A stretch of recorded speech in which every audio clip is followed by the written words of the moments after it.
Hey, what's up everybody? Welcome to another episode of BS for Build. In today's episode, it's gonna be a nice, fun, casual day of dropping the ass out of the M5. We're taking out the rear suspension components, rear differential, drive line, all that good stuff. Everything that's kind of that little bundle of goodness in the back of the car, we're gonna drop it on down and slide it out. Stay tuned.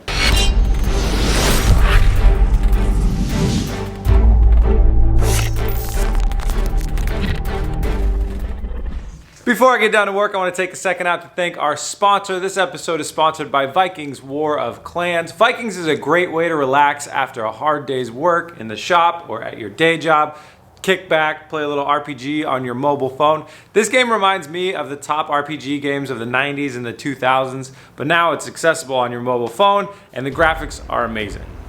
You get to choose your own playstyle, how you want to play the game. You can either turtle up and build a huge impregnable base with a massive economy and army, or you can go ahead and use diplomacy, get all your friends and their friends and gather them all up to a massive clan and go attack people. That way you play offensively or defensively. It's up to you how you want to play the game. Another thing I like about Vikings from a company standpoint is they're very honest, and they let me be honest with you guys and tell you that if you use the link in the description and you download the game, it directly helps me keep doing what I'm doing. See, they buy the advertisement and I say if nobody downloads it, they're not coming back. If you guys all go down there and download it, they'll keep coming back again and again and again. And then we have the funding to keep these awesome builds going. So if you guys want to help out and support the channel and get an awesome game while you're at it, I know you will like Vikings. Hit the link in the description and you'll get started with a bonus. Only if you use my link in the description. You get started with a bonus 200 gold and an initial protection shield, and that 200 gold will get you started a lot faster on your build of your base. So check it out, links in the description. Thanks so much to Vikings for sponsoring this episode. Now let's get down to some work. Okay, so to get started on the back here, like I said, we're going to be removing a ton of stuff. The wheels, the suspension components. There's some shock towers in here. We're going to have to jump inside the car and find out how to pull those off, which BMWs are notoriously tough on the back side of those. And then the rear subframe and the diff and whatever that weird dangly thing is right there. No clue what that is. So to get started, I think I should do some investigation. And to do that, I'm going to go ahead and pull the rear wheels off, the wheels and tire combo off of the car, and then roll around a little bit and kind of just figure out what we're dealing with here.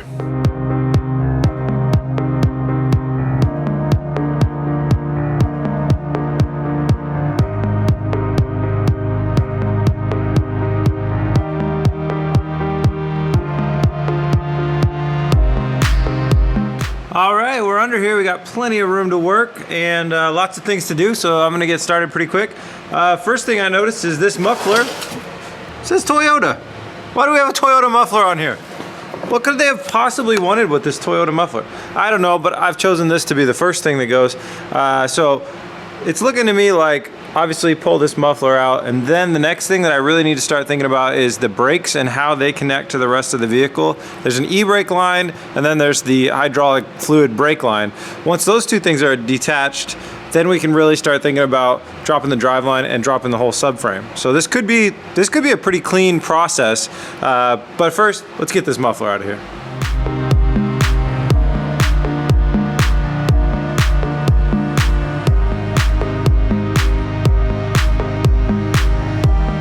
Caught myself in the face with the muffler. That hurt.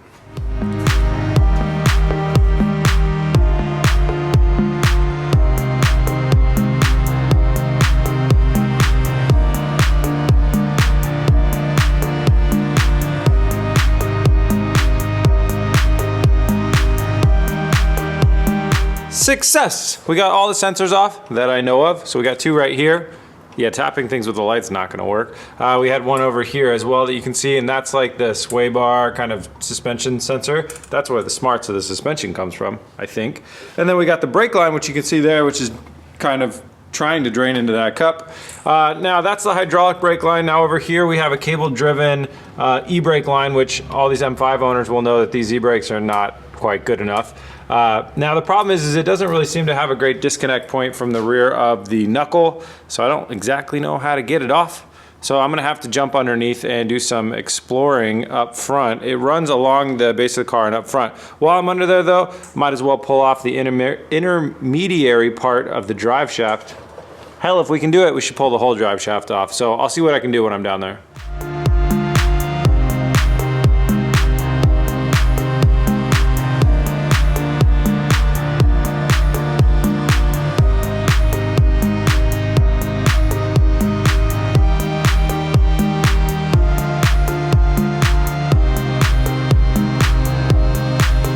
That drive shaft was a bitch to take out, but I got it out of there.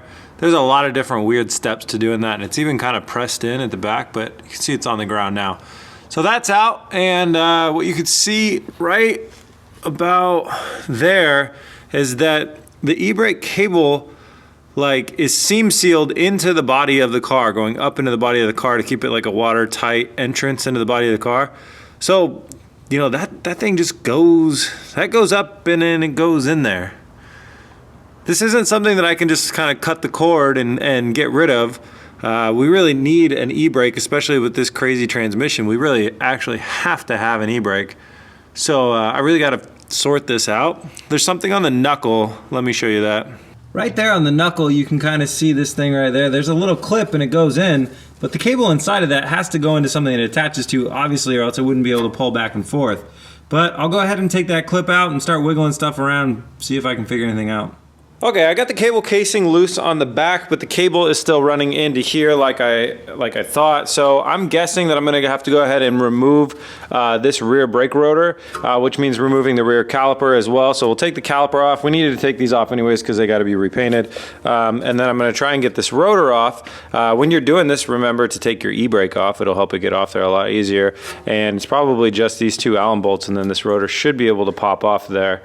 And then what I'm hoping is once I have it off, I'll be able to look inside it and see that cable running in and to find a way to detach the cable, which will then allow the knuckle to go away from the cable casing and the cable to stay inside the casing and stay with the body of the car.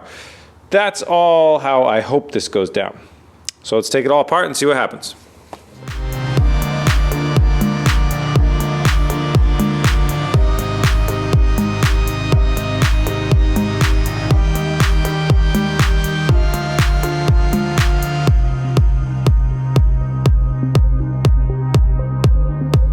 I was able to get the rear caliper off very easily. You can see that there's two massive bolt holes right there. Pop those two bolts out. That's done. That's off. Caliper's off. Then I got the rotor off. That was a little bit harder. You just really got to take the two screws out and then whack it with a hammer pretty well. Got that off. And now right here, you can kind of see right here is the end of the cable, but it doesn't really come out. It looks like it's built to possibly be able to come out, but I'm not having any luck getting it out of there, and I'm just not sure if that's the way. I was trying to read online and no one's got any information about this. So I'm worried that if I did get it out, I might not be able to get it back in later on. And I'm starting to think about if I do cut it, like if that's even gonna matter if I cut it, because we're probably gonna have to rerun it custom when we shorten the whole length of the vehicle and put it in the new chassis. So I'm going back and forth, and I really don't want to waste too much time on this. It's getting quite late already. I got a late start today. But I'm going to give this a little bit more of a shot. Then I'm going to jump in the interior if that doesn't work and give that a quick shot. And if that doesn't work, I'm just going to give this cable the old cut, and we'll rebuild it when we do the new chassis.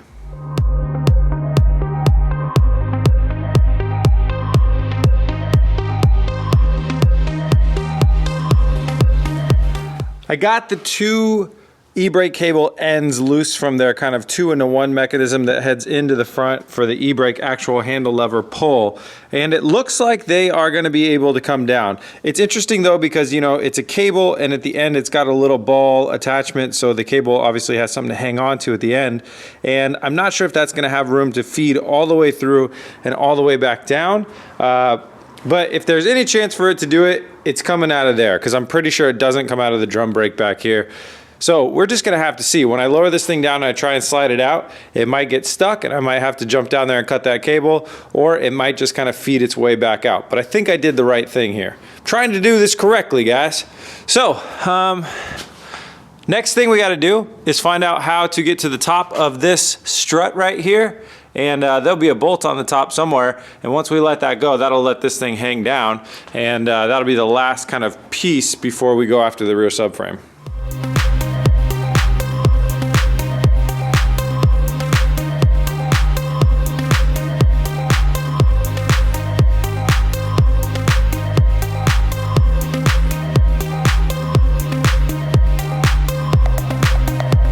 A little carpeting out and then pulled that padding down, and on top of each corner over there you got 3 nuts that go on top of the struts.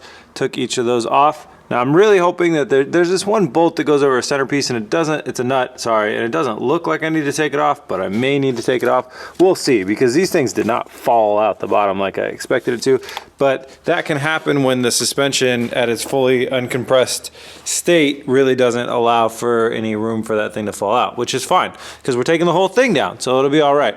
So the next step, get the jack under there, hold up the entire subframe with the jack, undo all the subframe bolts, and pray it doesn't crush me to death.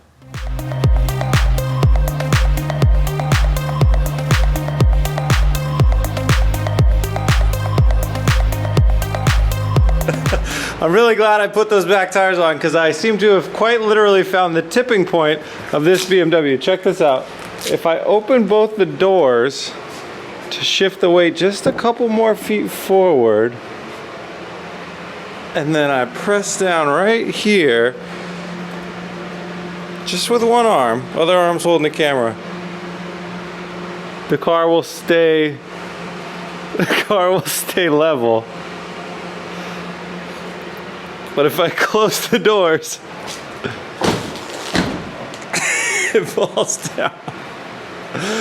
Oh God, I don't know what to do right now. This is not how this is supposed to be done.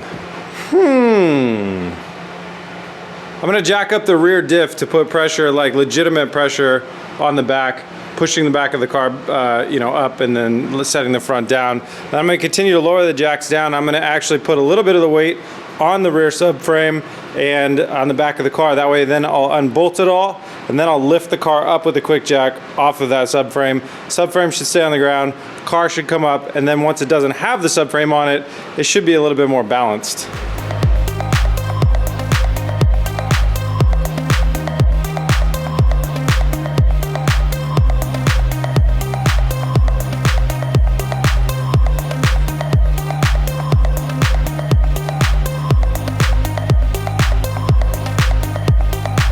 Okay, I got the 4 bolts out of the rear subframe. So in a perfect world, I'm gonna go ahead and lift up this lift, and all of that stuff is gonna kind of stay loose and stay down there. Gravity's gonna do its job and pull the rear subframe away from the body of the car. I don't think it's gonna be that easy, but I'm gonna give it a shot.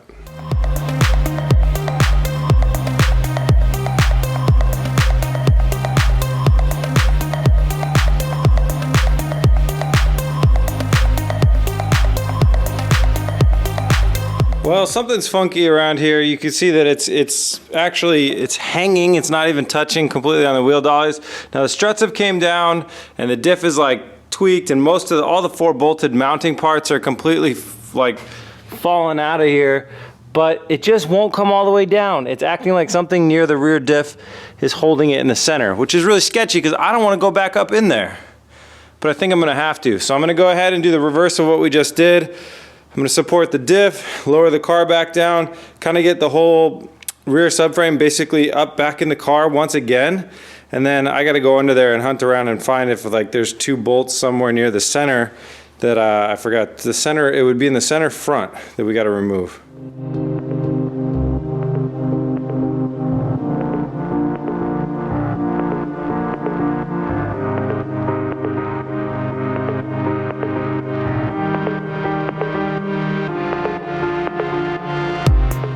Well, I found some pretty wimpy supports down there. It looks like it's possible they were doing the hanging up. So I took them off, and other than that, I didn't see anything else. So here we go, round 2.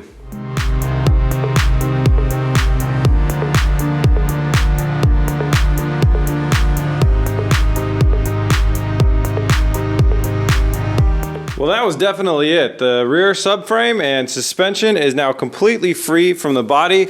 You can see if I just, use my hand, I can completely move this thing around.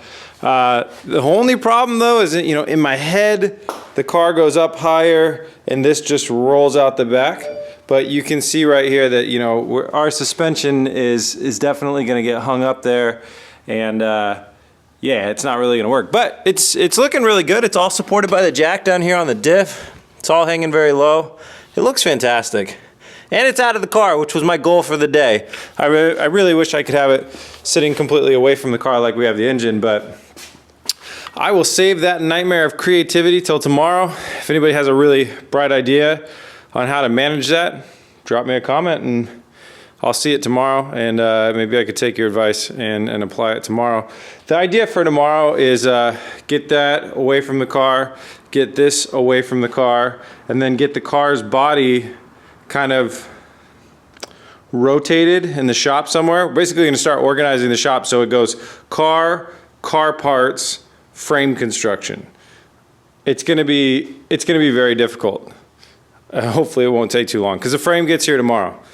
All right, guys, that is a wrap for today's episode. Thank you so much for watching. Thanks so much for the support, supporting Vikings, in the link below. And if you want to support us in other places, head over to bsforbuild.com. You can pick up our latest hoodie and t-shirt that are out now and in stock. I'll start working on some 240 stuff pretty soon here. And if you want to find us at more places, check us out, BSForBuild on Instagram. Thanks again, guys. Thanks so much for all the outstanding support. I just saw that our last video is doing very, very well. Just got me really stoked. And life is great right now. I'm loving it. I'm having a great time out here, and you guys are obviously liking it. So we're winning. Thanks, guys. See you tomorrow. Peace.